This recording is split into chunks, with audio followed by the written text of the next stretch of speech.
Hi friends, അസ്സലാമു അലൈക്കും. എല്ലാവർക്കും ഐഷ സ്ട്രീം വേൾഡിൻ്റെ പുതിയൊരു വീഡിയോയിലേക്ക് സ്വാഗതം. ഇന്ന് ഞാൻ വന്നിട്ടുള്ളത് പഴുത്ത ചക്ക വെച്ചിട്ട് തയ്യാറാക്കാൻ പറ്റിയ വളരെ ഈസിയും നല്ല ടേസ്റ്റിയുമായിട്ടുള്ള ഒരു ഈവനിങ് സ്നാക്സിൻ്റെ റെസിപ്പിയുമായിട്ടാണ്. ഈ സ്നാക്സ് ഉണ്ടാക്കാനായിട്ട് ഞാനിവിടെ നന്നായി പഴുത്ത വരിക്കച്ചക്കയുടെ 15 ചക്കച്ചുളയാണ് എടുത്തിട്ടുള്ളത്. പിന്നെ നമുക്കിതിലേക്ക് വേണ്ടത് തേങ്ങയാണ്. അപ്പോൾ ഞാനൊരു വലിയ തേങ്ങയുടെ ഒരു പകുതി ഭാഗം ഇതുപോലെ കട്ട് ചെയ്തെടുത്ത് വെച്ചിട്ടുണ്ട്. ആദ്യം നമുക്ക് ഈ ചക്കച്ചുളയിൽ നിന്നും കുരുവൊക്കെ ഒന്ന് എടുത്ത് മാറ്റാം.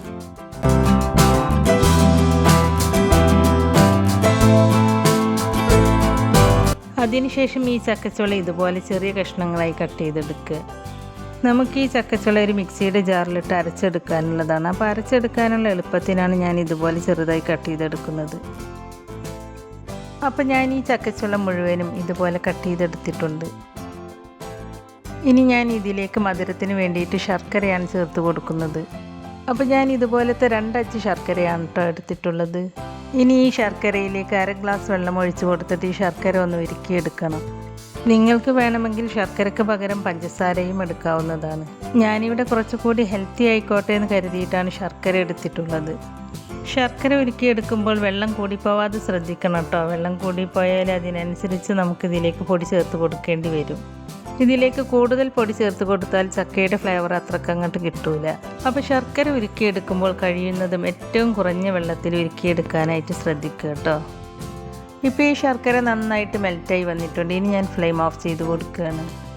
ഇനി നമ്മൾ എടുത്തു വെച്ച തേങ്ങാ കൊത്തുകളുണ്ടല്ലോ, അതൊരു മിക്സിയുടെ ജാറിലേക്ക് ഇട്ട് കൊടുക്കുക. എന്നിട്ട് ഒട്ടും വെള്ളം ചേർക്കാതെ ചെറുതായിട്ടൊന്ന് ക്രഷ് ചെയ്തെടുക്കുക. ഇതിന് പകരം നിങ്ങൾക്ക് തേങ്ങ ചിരകിയെടുത്താലും മതി കേട്ടോ. എനിക്കിത് ചിരകിയെടുക്കുന്നതിനേക്കാളും എളുപ്പമായിട്ട് തോന്നാറ് ഇങ്ങനെ ചെയ്യുമ്പോഴാണ്. കണ്ടോ, ഇങ്ങനെ ചെയ്താലും നമുക്കിത് ചിരകിയ പോലെ തന്നെ കിട്ടും. ഇനി ഞാൻ ഈ തേങ്ങയിലേക്ക് കട്ട് ചെയ്ത് വെച്ച ചക്കയുടെ കഷ്ണങ്ങൾ മുഴുവനും ചേർത്ത് കൊടുക്കുകയാണ്. എന്നിട്ട് ഇതിലേക്ക് നല്ലൊരു ഫ്ലേവറിന് വേണ്ടിയിട്ട് 1 ടീസ്പൂൺ ഏലക്ക പൊടിച്ചതും ചേർത്ത് കൊടുക്കുന്നുണ്ട്.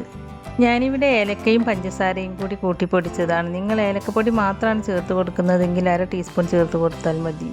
അതല്ല, നിങ്ങൾക്ക് ചക്കയുടെ ടേസ്റ്റ് മാത്രം മതിയെങ്കിൽ ഏലക്ക ചേർത്ത് കൊടുക്കണം എന്നില്ല.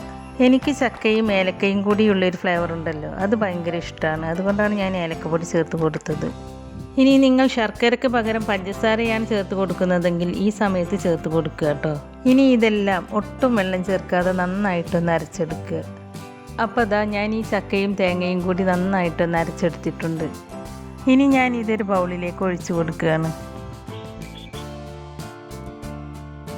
അതിനുശേഷം ഞാൻ ഇതിലേക്ക് 1 കപ്പ് ഗോതമ്പ് പൊടിയാണ് ചേർത്ത് കൊടുക്കുന്നത്. നിങ്ങൾക്ക് വേണമെങ്കിൽ ഗോതമ്പ് പൊടിക്ക് പകരം മൈദപ്പൊടിയും ചേർത്ത് കൊടുക്കാവുന്നതാണ്. ഗോതമ്പ് പൊടിയാകുമ്പോൾ കുറച്ചുകൂടി ഹെൽത്തി ആണല്ലോ, അതാണ് ഞാൻ ഗോതമ്പ് പൊടി ചേർത്ത് കൊടുത്തത്. ഇനി ഞാൻ ഇതിലേക്ക് 1 ടീസ്പൂൺ ചെറിയ ജീരകം ചേർത്ത് കൊടുക്കുന്നുണ്ട്. അതിനുശേഷം നമ്മൾ നേരത്തെ ഉരുക്കിയെടുത്ത ശർക്കര പാനി ചെറിയൊരു ചൂടോട് കൂടിയിട്ട് ഇതിലേക്ക് ചേർത്ത് കൊടുക്കുക. ശർക്കരയിൽ കല്ലും പൊടിയൊക്കെ ഉണ്ടാവും, അപ്പോൾ ഒന്ന് അരിച്ച് ചേർത്ത് കൊടുക്കുകയാണ് നല്ലത്. മധുരമൊക്കെ നിങ്ങളുടെ ഇഷ്ടത്തിനനുസരിച്ച് ചേർത്ത് കൊടുക്കുക കേട്ടോ. കാരണം നിങ്ങൾ എടുക്കുന്ന ചക്കയുടെ മധുരത്തിനനുസരിച്ച് നിങ്ങൾക്ക് എത്രയാണോ മധുരം വേണ്ടതെങ്കിൽ അതിനനുസരിച്ച് ചേർത്ത് കൊടുക്കുക. ഞാനെടുത്ത ചക്ക നല്ല മധുരം ഉണ്ടായതുകൊണ്ട് എനിക്ക് ഈ മധുരം ഇതിലേക്ക് കറക്റ്റായിരുന്നു കേട്ടോ. ശർക്കരപ്പാനി ചേർത്ത് കൊടുത്തതിന് ശേഷം ഇതിൽ മധുരം ഒന്ന് ബാലൻസ് ചെയ്യാൻ വേണ്ടിയിട്ട് ഞാൻ ഇതിലേക്ക് 1 പിഞ്ച് ഉപ്പ് ചേർത്ത് കൊടുക്കുന്നുണ്ട്. അതിനുശേഷം എല്ലാം കൂടി നന്നായിട്ടൊന്ന് മിക്സ് ചെയ്തെടുക്കുക. ഈ ബാറ്റർ ഒരുപാട് കട്ടിയാവും ചെയ്യരുത്, എന്നാൽ ഒത്തിരി ലൂസാവും ചെയ്യരുത്. അതിനിടയിലുള്ള ഒരു കൺസിസ്റ്റൻസിയിൽ വേണം ബാറ്റർ തയ്യാറാക്കിയെടുക്കാൻ. നിങ്ങൾക്കിത് ഒരുപാട് ലൂസായിട്ട് തോന്നുകയാണെങ്കിൽ കുറച്ചുകൂടി ഗോതമ്പ് പൊടി ചേർത്ത് കൊടുത്ത് പാകമാക്കിയെടുത്താൽ മതി. അപ്പോൾ ഞാൻ ഈ ബാറ്റർ ഒട്ടും കട്ടയില്ലാതെ നന്നായിട്ടൊന്ന് മിക്സ് ചെയ്തെടുത്തിട്ടുണ്ട്. ഇനി നിങ്ങൾക്കിത് സമയമുണ്ടെങ്കിൽ 1/2 മണിക്കൂറൊക്കെ റെസ്റ്റ് ചെയ്യാൻ വെച്ചതിന് ശേഷം ഫ്രൈ ചെയ്തെടുത്താൽ മതി. എനിക്കിപ്പോൾ സമയമില്ലാത്തതുകൊണ്ട് ഞാനിത് റെസ്റ്റ് ചെയ്യാനൊന്നും വെക്കുന്നില്ല. ഞാനിത് ഇപ്പം തന്നെ ഫ്രൈ ചെയ്തെടുക്കുക ആയതുകൊണ്ട് ഞാനിതിലേക്ക് 1/4 ടീസ്പൂൺ ബേക്കിംഗ് സോഡ ചേർത്ത് കൊടുക്കുകയാണ്. നിങ്ങൾക്കിത് റെസ്റ്റ് ചെയ്യാൻ വെക്കാൻ സമയമുണ്ടെങ്കിൽ ബേക്കിംഗ് സോഡ ചേർത്ത് കൊടുക്കേണ്ട ആവശ്യമൊന്നുമില്ല. അപ്പോൾ ബേക്കിംഗ് സോഡ ചേർത്ത് കൊടുത്തതിന് ശേഷവും ഞാനിത് നന്നായിട്ടൊന്ന് മിക്സ് ചെയ്തെടുക്കുന്നുണ്ട്.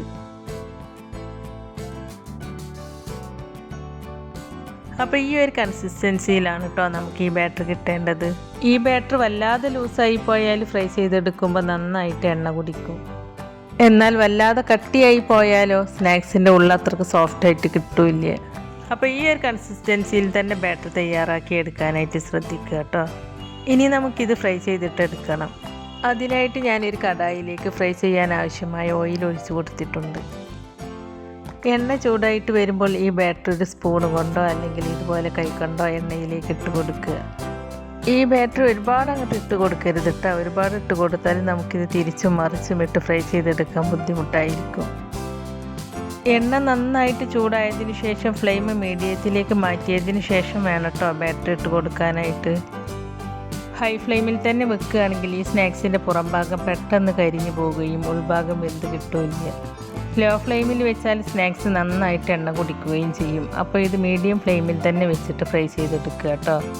ഇതിൻ്റെ ഒരു വശം ഫ്രൈ ആയി വന്നിട്ടുണ്ട്. ഇനി ഇതുപോലെ തിരിച്ചിട്ട് കൊടുക്കുക. ഇതുപോലെ തിരിച്ചും മറിച്ചും ഇട്ട് കൊടുത്തിട്ടൊക്കെ ഫ്രൈ ചെയ്തിട്ട് എടുക്കുക. ഇപ്പോൾ ഇത് നന്നായിട്ട് ഫ്രൈ ആയി വന്നിട്ടുണ്ട്. അപ്പോൾ ഇത്രയും മതി. ഇനി ഞാനിത് എണ്ണയിൽ നിന്നും എടുത്ത് മാറ്റുകയാണ്. എന്നിട്ട് ഞാനിതൊരു പ്ലേറ്റിലേക്ക് ഇട്ട് കൊടുക്കുകയാണ്.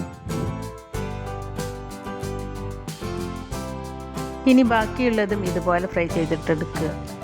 ചക്ക കൊണ്ട് മാത്രമല്ല കേട്ടോ ഈ സ്നാക്സ് ഉണ്ടാക്കിയെടുക്കാനായിട്ട് പറ്റിയ പഴുത്ത പഴം വെച്ചിട്ടും ഇതുപോലെ ഉണ്ടാക്കിയെടുക്കാവുന്നതാണ്.